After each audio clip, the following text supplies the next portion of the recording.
Hey guys, MCM Mike here.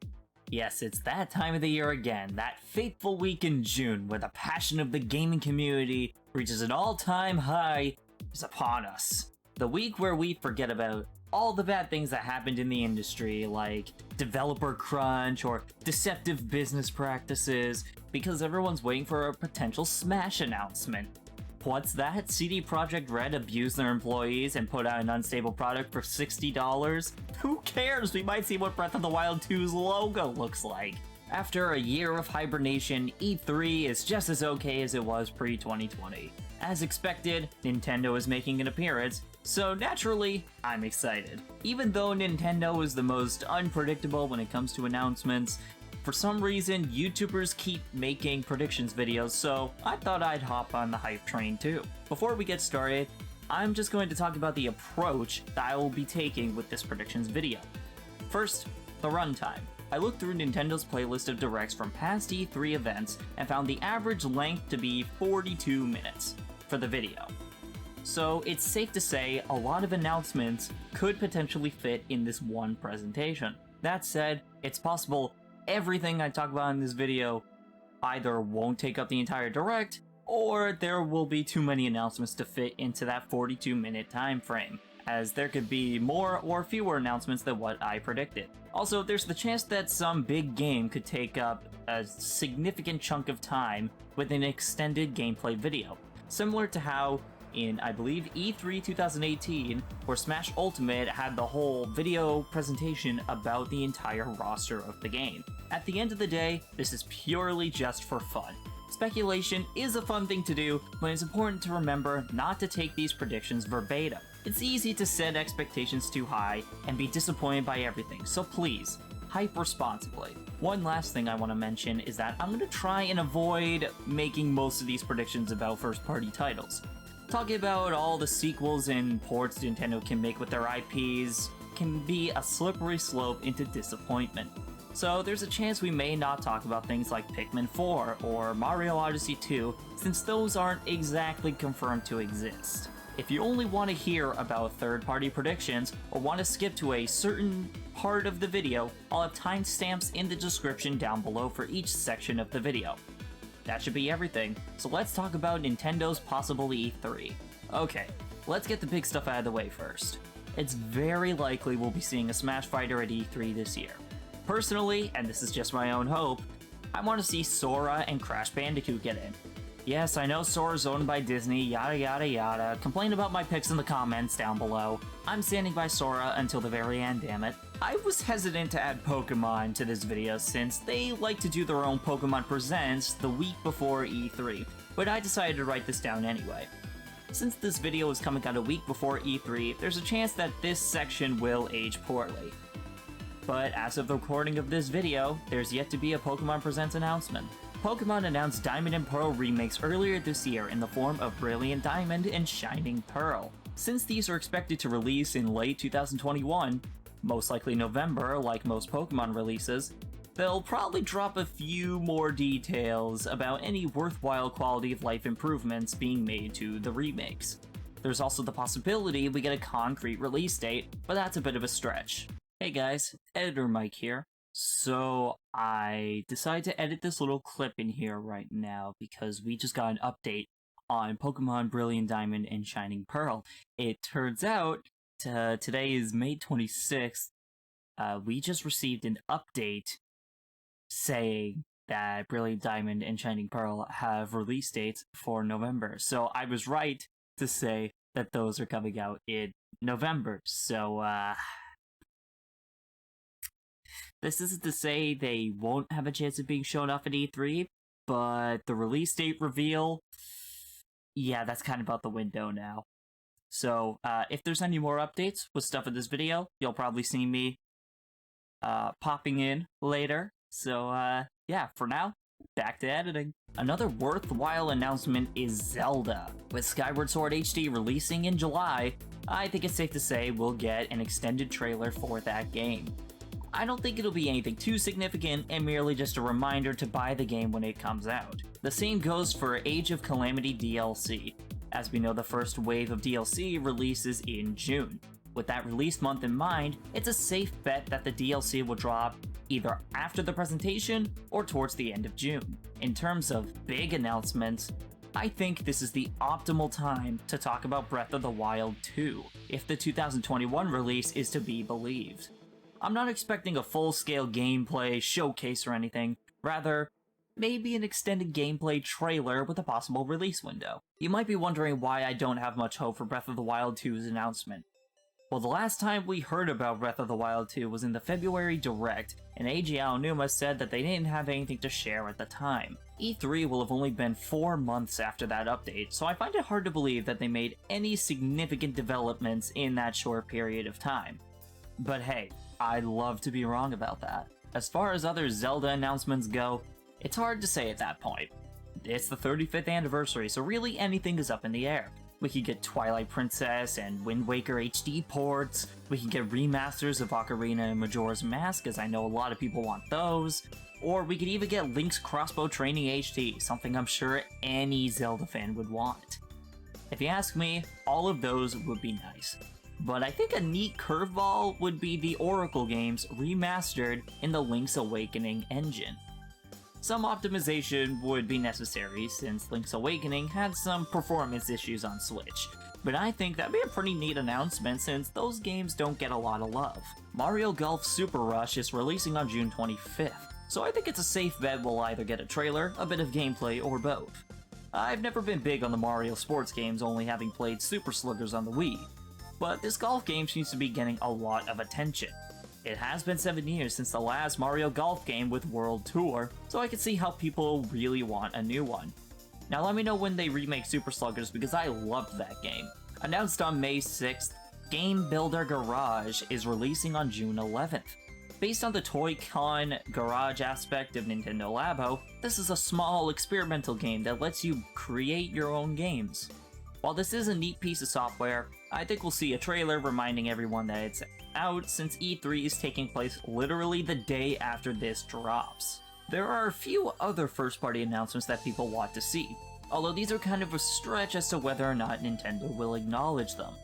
The first being Metroid Prime 4. Ever since hearing of the project being scrapped and restarted in January of 2019, we've yet to hear of its development at all. We know that Retro Studios has been bringing on industry veterans to help with development, but aside from that, we know nothing about the game itself.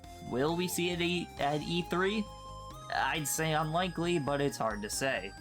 It's been worked on for 2 years, so I'd think they would have something to show off, but who knows? Okay, this next rumor has been going around for some time, so I'll keep it brief.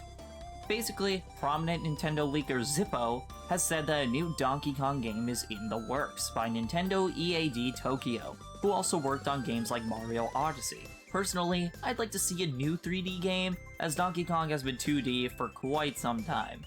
The last 3D Donkey Kong game was Donkey Kong 64, so I think a new game would be super fun. Plus, the collectathon aspect of 64 was interesting, so bringing that back would be pretty fun. Another questionable announcement is Bayonetta 3. I know, this isn't a first party, but I think it's still worth talking about. The last update we got for that game was at E3 2019, where Studio Head said the development was going very well. Since then, we've heard nothing at all about this game. Again, it's uncertain if this will be shown at E3 this year, but there's always the possibility. Switch Pro, oh boy. Okay, let's get through this quickly, because I'm sure you all know what people expect in the way of Switch Pro announcements. Rumors have been going around about a new model of the Switch that is capable of 4K resolution. With E3 coming up, everyone thinks the Switch Pro will be announced this year. I'm not sure if it will be, but if there was a time for Nintendo to announce it, it would be E3. Alright, there we go. Switch Pro in one paragraph. Good job, Past Mike, for writing that so briefly. Alright, time to get to the fun stuff. Everything else! I browsed the list of third-party developers that Nintendo was working with for the Switch as of 2017, and cross-referenced that with release calendars.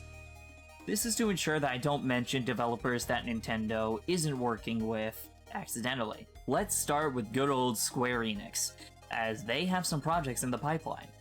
Later in June, we're getting the HD remaster of Legend of Mana. It's either mana or mana, I don't know, let me know in the comments. It is a classic from the PlayStation 1. I think we'll get a trailer for the remaster that basically says, remember, this comes out later. Also from Square Enix, I think we'll get some footage of Neo The World Ends With You. Releasing in late July, E3 seems like a good time to get fans of the series hyped up, while also generating hype for people that want to jump into the series. It'd be nice if they showed gameplay, because I've had my eye on this game for a bit, and it looks pretty good. I'm also a big fan of the art style. Sega had some news going around in late May. On May 22nd, Twitter user Sour Bulba tweeted that a Sonic collection was discovered via French retail So Gamely. This website also leaked the existence of Sonic Colors Ultimate. The weird thing about the webpage this was found at, though, was that Xbox or Switch versions weren't found on the site. This either means that they were taken down because they were posted too early, or this is just a hoax. As of the writing of this video, it's not known if these rumors are actually true. If they are, though, we can most certainly expect to hear about them at E3. I was never too big of a Sonic fan, but I'm sure this news is substantial to Sonic fans, so for their sake, I hope it gets announced to be true. Now, where's my Secret Rings remaster, Sega? Hey guys, Editor Mike here. It is May 27th, and we just had the Sonic 30th Anniversary live stream. So regarding the Sonic Collection and Sonic Colors rumors, it turns out that Sonic Colors Ultimate has been officially announced with Nintendo Switch as one of the platforms. So, any chance of that being at E3 is a bit low now. The Sonic Collection was also announced, but it is happening next year, so I don't think we'll be seeing it at E3. Now, this could deconfirm the appearance at E3, but also, there's a chance that maybe they'll show off gameplay of Colors Ultimate. We don't quite know yet, but it's worth mentioning that all that was announced and that the rumors are true. Alright, back to the video. MiHoYo, sorry if I'm pronouncing that wrong, has been working on the Switch port of Genshin Impact for quite some time. The port was originally announced in Japan's version of the January 2020 Direct, and we've yet to hear of any progress made since then. It is odd that the devs would be so quiet about this port, of all things, for a year and a half.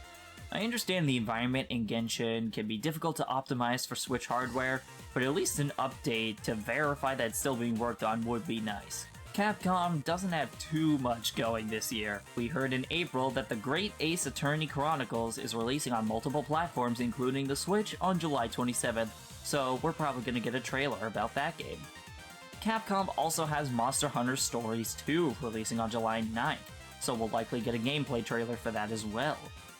In addition, we might get an announcement about some more DLC for Monster Hunter Rise, although I can't be certain of that. Capcom has said that in the game's lifetime, Rise will gradually get more DLC, so this might be where we get news of more content. Hey guys, Editor Mike here once again. It is still May 26th, and I just wanted to add on to the Monster Hunter news. So, we just got a presentation for Monster Hunter news today, and I said that there's a chance we might get Monster Hunter Rise news at E3. Yeah, this presentation basically did that whole thing, so probably no Monster Hunter Rise news to be found at E3 because all of it was already detailed, so yeah. Every game company just wants to make you look bad, don't they?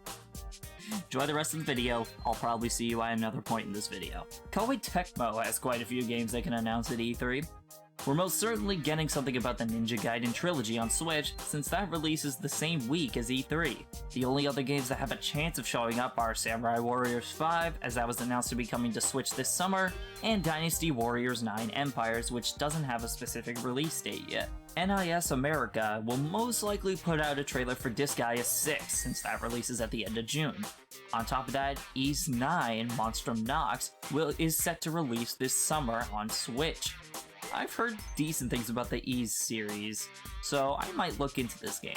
No More Heroes 3 is coming to the Switch in late August, so I think there's a chance we'll get something about that game.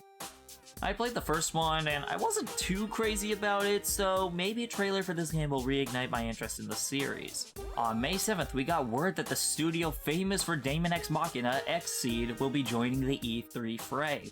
After looking into what games Xseed has published, I came across Rune Factory 5.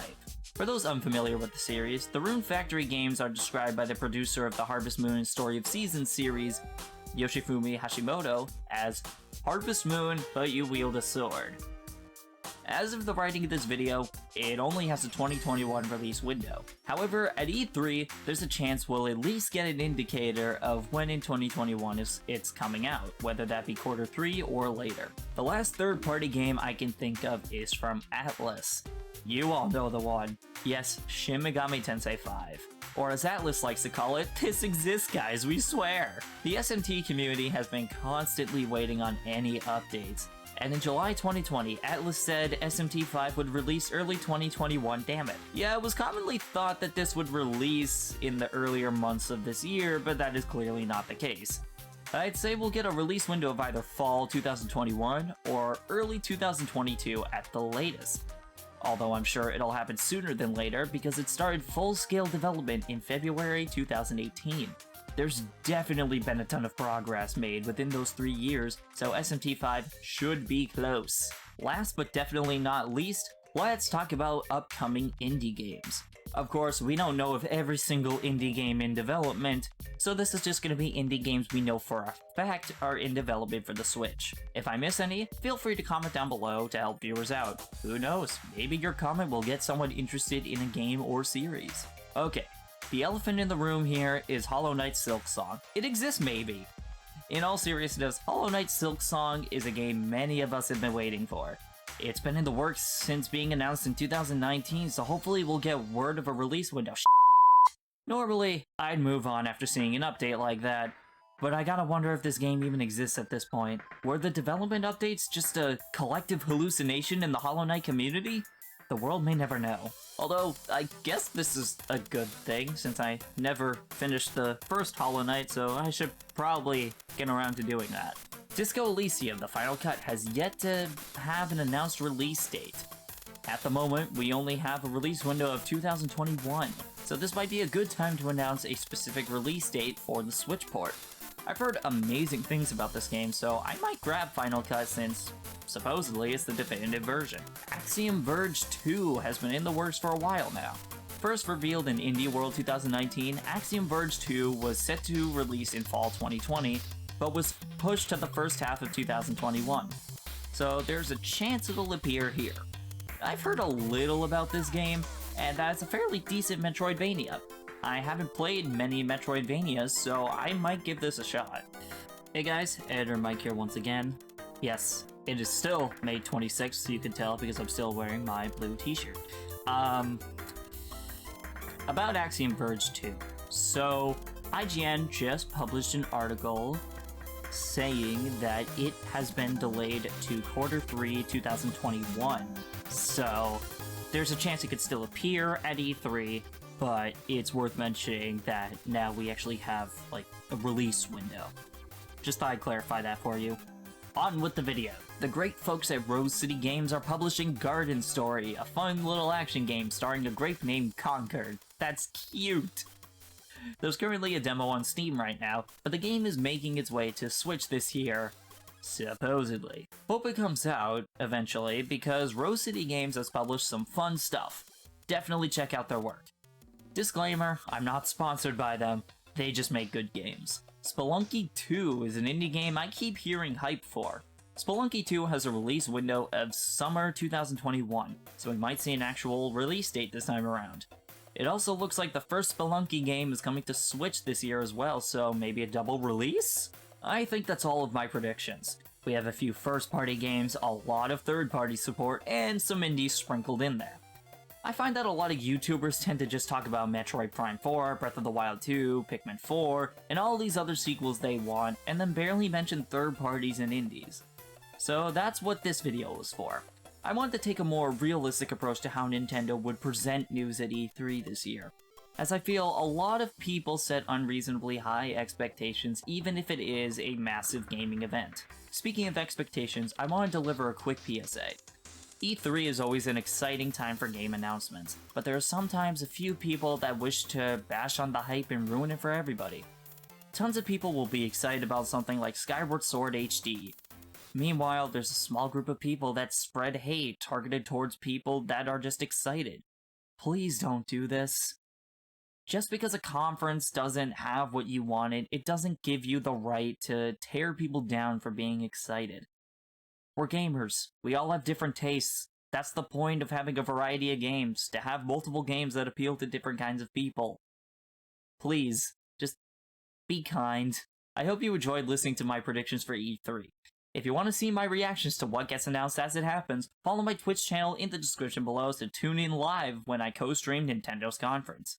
We're a chill community, so everybody is welcome. If you enjoyed this video, I recommend subscribing so you don't miss stream VODs and other gaming content from me. Next week, I'll be uploading my reactions to the Nintendo conference, so you definitely don't want to miss that video. Remember to hype responsibly, and I'll see you at E3.